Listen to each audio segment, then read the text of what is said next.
Thank you everyone for being here. So I'm Tilen. I kind of do like from composition, improvisation, saxophone, mostly playing. And one of the most interesting things is that there are always kind of, how would I say it, influences from outside of the music. You know, that's like one of the things that make you kind of to want to, let's say, create and gives you certain energy. And this specific setting that you can hear today is titled Limen 8. So it's practically a cycle of works that, let's say, it include works from different orchestra pieces, ensemble pieces, chamber music, solo kind of conventional instrumentations with electronics and so on. And you know, all these things kind of are an ongoing thing for me like since 2020, but prior that it already kind of pointed it this way, this specific way into investigation of this. So what I'm trying to say, the aesthetics and the interest, where does it come from? Let's say limen is a word that comes from Latin word that indicates practically a threshold. But you know, if you take it from anthropological perspective, there was Arnold van Gennep, so Dutch, German, French anthropologist from beginning of 20th century, who actually pre-structured an actually term called liminality and preliminality and postliminality. So why these terms and what does it indicate? Well, in his theory, like what was this person actually doing is he was investigating different kind of cultures, and these cultures, you know, like have the specific initiation, right? So like all over the globe, if you check it, if you analyze it and so on, it's always this kind of three stages that a person goes through, let's say, to reach an adulthood or something similar. So let's say when you have point A of a persona that kind of reaches this kind of destructiveness or something that comes from preliminal phase. So this is one persona that it's then restructured through liminality, and then comes to postliminality, where the second persona is actually structured through a certain destructive phase. Well, why is that so interesting? It's actually that this kind of terminology could be applied to practically anything, you know, let's say it not necessarily only through kind of reaching the adulthood in the culture, but it could be applied very vaguely also, or in an abstract sense, to many things. Let's say if we are in a position of some kind of event in our lives, and this event provides us with specific information that brings us to the second event and so on, it's like ongoing thing, an ongoing phase. But the thing is that what I really like to do is that to apply this kind of, let's call it philosophy into musical sense. So let's say when you're dealing with sonical material, with material itself, you're always asking yourself, so what will be the transitional phase of this, or will there be any transition at all? But let's say that from this perspective, like what you can hear during today's performance is practically very deeply rooted in this kind of prolonged time. So if we refer back to this kind of anthropological sense, that the liminal phase can be like lifetime practically for certain cultures, but it can be like a very short period of time, or just an initiation rite for someone else. So in this particular sense, then I'm referring practically to very sustained long environments where the listener is kind of in this fluctuation or fluctuating thoughts. So that, let's say, when you have one material, so I'm jumping now back to kind of this musical kind of indication, that you have, let's say, one little harmonic, you know, one harmonic has other harmonics in, and so on. And that, let's say, when you have possibility that you take one object, if we call it now harmonic or the other way around, we can move it through space, right? And then when we get another harmonic, and they create between the movements, between each other, already certain transitional space that actually it is somehow referred then to kind of enhancing the acoustics. So let's say if we move one object from here, to the other part of the room. And if this transitional period or this kind of time of the movement of the object is very omnipresent and very slow, it creates other harmonics when they clash or together with another object, so the another harmonic. The thing is that why is that so much interest of me is that it's practically, well, we could say it's the listening session, or how would I say it, it's mostly deeply rooted then on patience. So that you need to give it time, you need to give it kind of certain thought about it, that you really pay attention to the detail. So in this sense then I'm applying their kind of own personalities, but they're forming different personalities when they're intertwined with each other. But meanwhile they're intertwining, they're already kind of enabling to coexist within the space that we're sitting in right now. So in this sense there's like many complex parameters which at the end can sound very simple,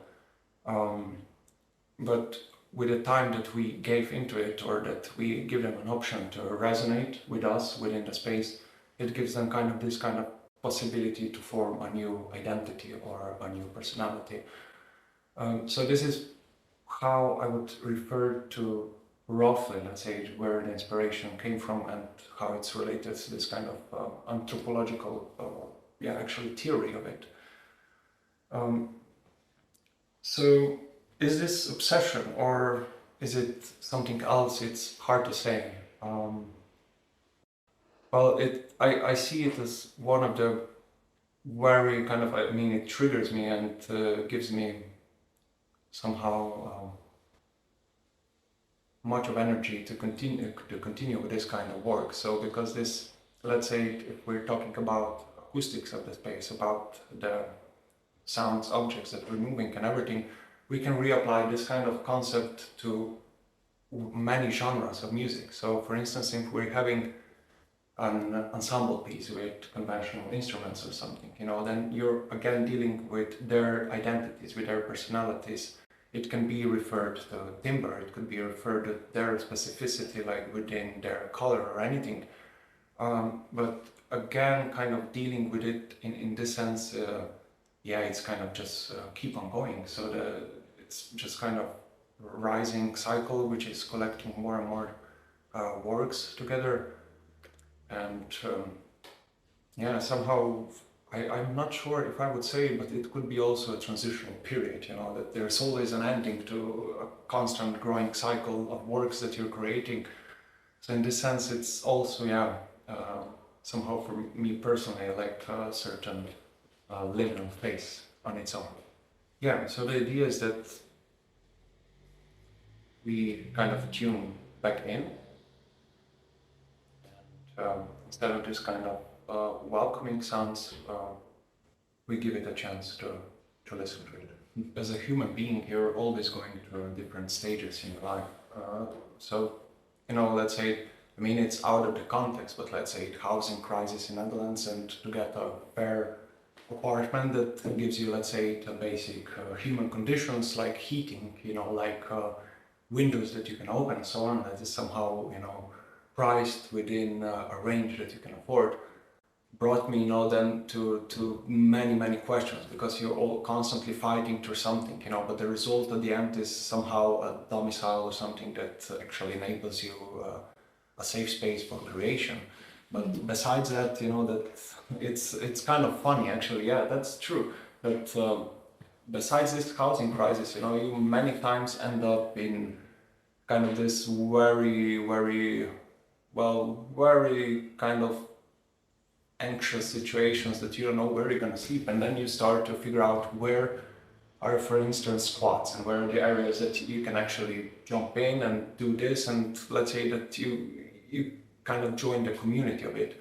So disregarding this, like this is just small thing, that it goes a couple of years ago, but this small thing, made me also then investigate this kind of abandoned buildings, because like when you're forced into certain situations, you're searching for alternatives, and then let's say to seek for abandoned buildings, abandoned houses, abandoned villas, whatsoever, it brought me quickly to to start to investigate this kind of thing in a sense that what happens, you know, when you visit actually a house and then you ask yourself, would I really strive to live here in case that everything else fails, you know, because all of a sudden you're in the middle of nowhere. But this whole kind of thing brought me to investigation of actual liminal spaces, you know, that is kind of internet phenomenon. That, well, besides having the departure point from housing crisis, thought of process that you want maybe to find a certain sustainable solution, or that in case of emergency you end up somewhere just squatting or something. It's just interesting to see that, you know, there's so many unused spaces, and it brought them the whole new actually spectrum of liminal spaces themselves, or architectural buildings, abandoned things, and so on. Why did this brought to that and so on? It's a bit different direction. That what I would say that that absurdity that you have so many, you know, let's say I'm repeating myself, but buildings that are just, you know, striving for someone else, you know, to be again, you know, populated with people or something. It's like, you know, empty waste of space. So in this sense, yes, it's kind of part of, it's part of this whole internet phenomenon, which also then later was kind of reporting that, let's say, visiting places like this or houses has related to two terms actually. So there is one anemoia, which is kind of practically a nostalgia of a time that you never lived in, or canopsia, which kind of puts you in a eerie mood or is experiencing the space in very eerie feeling. So it's weird because like the whole thing has so many points, you know, but to connect them together, I would just say that one thing to another led to this, that first Lehman work was actually analyzing this kind of perception, so to figure out where at the end are the spaces that are abandoned but they're safe enough to create performances or to produce events there. So you know that you write pieces that are actually referred to the space specifically. Of course, this was done, you know, centuries ago already, that it was written for this concert house or the other. But like when you take measurements of spaces, when you visit them, when you experience them in their fullest kind of emotion, you know, it's just something that brought me actually to this kind of beginning point of it. So what I'm trying to refer to is actually that, for instance, there was underground passageway in Ljubljana, so in Slovenia, in Teruggi, and the whole space is kind of abandoned shopping mall practically, you know. Mm-hmm. And then, you know, measuring this space, so from its kind of frequency response of the space and defining, let's say, your musical material to it to kind of just enhance the acoustics. It was kind of one of first tries, I can say that, how to incorporate, you know, the environment, the architectural resonance, and kind of to give it a meaning, so that it's not just, you know, polluted or just trashed place, but that you actually, we actually cleaned it, you know, we rubbed off things and so on, cleaned all the trash and then reuse it for such things. But the same goes then for abandoned military bases, let's say in Vronihof, and I mean, it's it's hard to say what it is. I would call it an obsession, you know, that you're just scrolling, looking at photos, visiting places, and then it becomes like, rather than hobby, I think it's more like a very pleasant kind of visual experience of it. It's odd, but it's very makes beautiful. you thinking, Yes. Right. Is there an element of expectation of forms and what they do, like how forms can be alive inside one's head, and then the potential breaking down of forms and the way they interact or they live? And would your idea of liminality, both in actual form of spaces and also the sound, the oral form of the spaces, have something to do with that? The expectation of, how form should be and how they should interact, how they should live within their own framework and how they interact with others.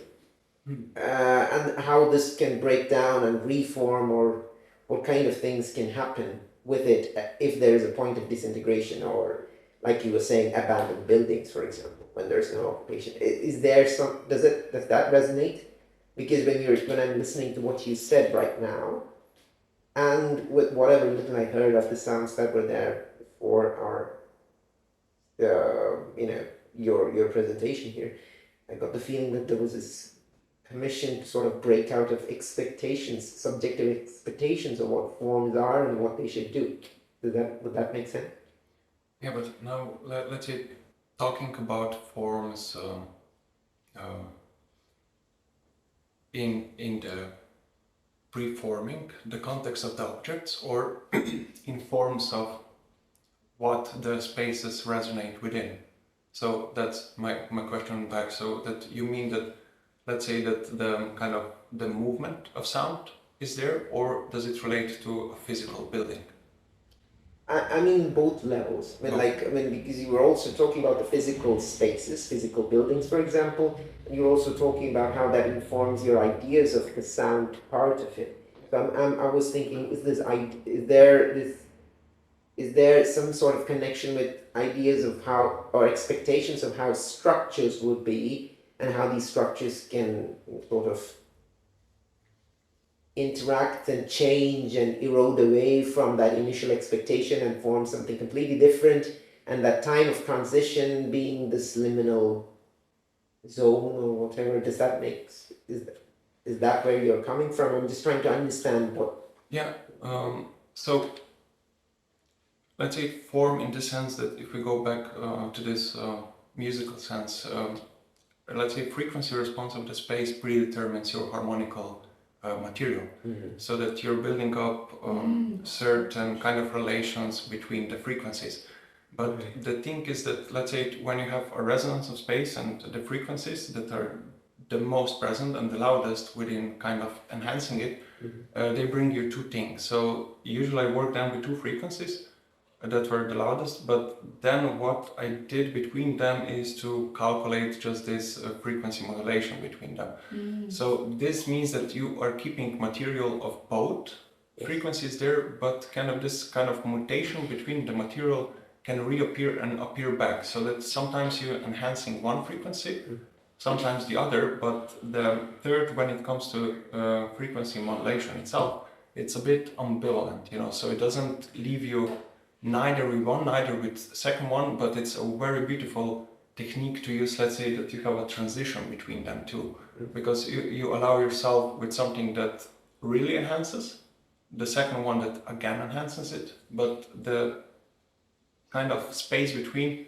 just allows it to be, well, I wouldn't say dissonant, because it's still quite pleasant, but it holds certain tension in its sense. So in this form, yes, it pre-structures your choice of material, the material that's going to be built up, let's say upon specific calculations, but it also allows you a certain freedom at once, because you are kind of playing still with the material when you want the place to come in front so that it resonates, and when you want it to move back so it kind of stays in this kind of ambivalence itself.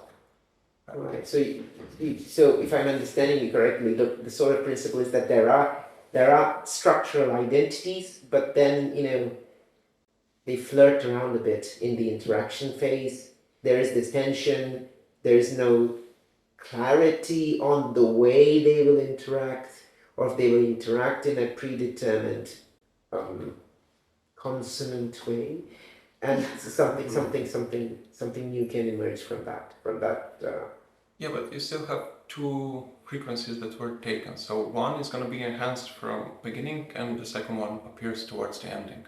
so that you're dealing with this too, but space between you allow it to be kind of unclear in a sense, yeah. But you still have, let's say, the starting point and then the ending point as well. Right. So there's an overall structure, but I mean, let's put it this way. So, from... Sorry if I'm being too stupid. No. It's very good because it helps me also to clarify easier this thing. Because the thing is, what is here the most predetermined is the choice of the frequencies. But let's put it this way. You know, it's 180 minutes long recording. Where I'm actually dealing with EBow on guitar. So, and then you're having tuner next to it, and you write just segments and development of kind of progression of the frequencies and how they intertwine with each other. But this 180 minutes. Mathematical in a way. Yeah, I mean, it is quite mathematical, but 180 minutes, let's say, to record one of the tracks, and there are 6 tracks.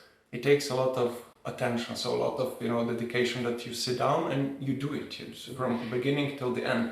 So there's slight, let's say, determinations of timeline where it happens what, but it's improvised in a sense that you are practically very intuitively moving the EBow, and let's say what feels within the moment, right, so that you want to repeat something as a reaction to the second, let's say, second layer of the sound, where there are 6, and then it's just intertwining with this kind of 3-hour long improvisation with pre-structured practically frequency change, that you're kind of reacting to it intuitively. Let's say if some little crispy sound appears or something, it might be or it might be not intentional, so in this sense it's kind of reaction to first layer, to second layer, and then you're listening 2 layers at once while you're reacting with third improvisation with pre-structured kind of changes within frequencies, again for 3 hours, and then doing this 6 times in a row, but you're just building one layer above the other. Yeah. Right. So it's like you're creating some chaos in between something that's going in a pre-structured flow. So sort of playful hand of God, and seeing what that does to the overall thing, which otherwise should be going in a very pre-structured fashion. Yeah. Right, yeah. So practically what it is, you have just pure sound. So they're pure acoustic sounds from EBow and guitar. So there's not much of processing of the sound itself, so it's not kind of distorted or anything. But let's say there are 6 layers, as we said, and predetermining when one, let's say, sound is gonna go to which speaker and in which direction. It's mostly related, let's say, to their quality. So I kind of said that quality, when it comes something that has a lower resonance, so that it sounds much lower or it's much deeper, that it comes from behind or it comes from in front, or they intertwine with each other. So it's kind of rearranging when you want to push something from the back very gradually to the front, or when you want some things really to go cross kind of crossing each other out. But practically what in the software, what it actually does is just predetermining each of these sounds, of each of these 6 sounds, and predetermining how it's going to travel. So it determines the duration of the, let's say, from this speaker to that speaker, and then just defines again, okay, how long will it take from this speaker to that speaker to come at the end towards the speaker, towards the entrance door. So it's kind of playing this durational traveling time, actually, between one sound to within space. But besides that, it also, let's say, sometimes it turns or rotates in a circle. So it just kind of creates or acousmates this kind of rotation of the space. But then you have the second object, and then third, and up to 6th. So they're practically just intertwining between each other, determining their time duration between the path that they're kind of overcome. But it can go, you know, up to symbolical representations. You know, you can take what is the most interesting part of ambisonics that I always kind of, always kind of really liked is that, you know, sometimes you have symbolisms. Let's say if you take just banal way a pentagram or something, you know, and then you create this movement of a pentagram. The symbolism is there. But if we perceive it or not, you know, is really another question. That if we can actually perceive it as this shape. But this is then a whole new topic practically when it breaks down, where I'm not that knowledgeable of, let's say, to genotypes of people. So let's say if we pull back to hunter-gatherer society or something, and how certain genotypes kind of developed and so on, that you have an actual spatial recognition in you as a, you know, as a human being, and that you can localize sounds, let's say within an environment of a forest, that you know where the animal is and which animal is and so on. So this kind of details I would like to investigate them more, in the sense that what predetermines a human being on this kind of level, that it's able to recognize specific shapes of movement of the sound. You are part of the space in this sense. You know, you are here. So already the space resonates differently. I mean, the acoustics will be different when you will sitting in a specific spot. So it's also kind of collective responsibility in the sense that who is sitting here, it's actually preventing two other person actually to hear the clear kind of pathway of the sound.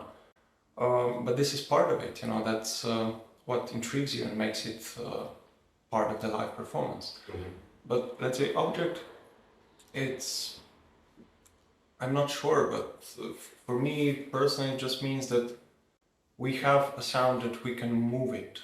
So that the movement of it, and that we can predetermine, let's say, its elevation, we can predetermine its kind of, you know, path, we can predetermine its, you know, kind of rotation, everything. This makes it as, in a compositional sense, kind of desired thing that you can operate with and defining its parameters.